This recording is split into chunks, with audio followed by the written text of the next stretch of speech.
favorite, very favorite, most favorite, Scrum Frog Launch Frog. I have caught so many fish on this thing since it's came out. It is so efficient to fish with. But I've heard so many guys say, how do you work it? Let's talk about it. So if it's really, really thick vegetation, there's not a whole lot that you can do. Basically, you're either working it fast or slow. No matter how you manipulate the rod, the frog is just still going to kind of just come back at you across the top of the mat, whether you're going really fast or you're moving it slow. But so many times when I catch fish on this frog, because once it gets into the open water, it has such unique action.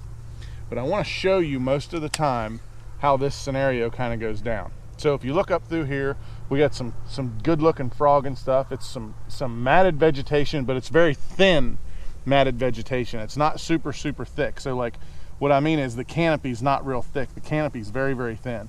So that's pretty good stuff that a fish will come up through and eat the frog.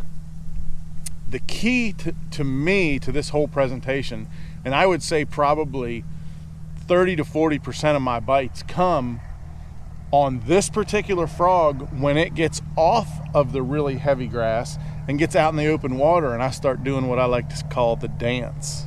So I want to show you exactly how it goes. Do it like this. I'm going to cast it up on top of the cover. And like I said, a lot of the bites come like this.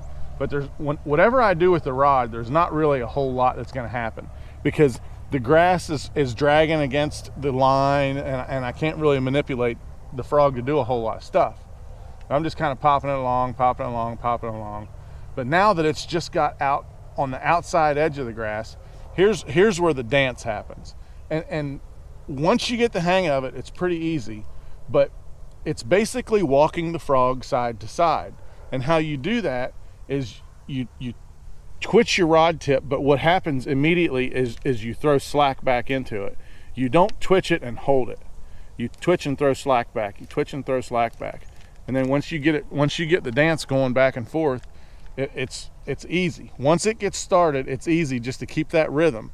But the whole key that most people, like I said, they twitch it and they leave the rod in the same place.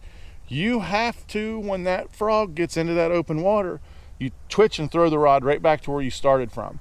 And what that is that's throwing slack back at it. And when you get that and you get that down, you'll get that beautiful, just that sachet back and forth. And the fish just absolutely can't stand that. They just come up and just maul that thing.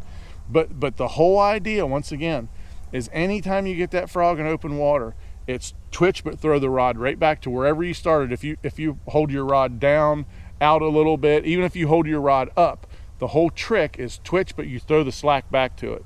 Twitch but you throw the slack back to it. And like I said, I fish with my rod down like this, but the action is twitch and throw the rod back, twitch and throw the rod back. Always go back, immediately go back to where you started. And that's what gives that frog that extra leash, if you will. That's what I call my braid. It's the frog's leash, to let it drift to this side. And then when you twitch it again, it's going to drift to this side, and it's going to drift to this side, and you're going to drive those bass absolutely crazy.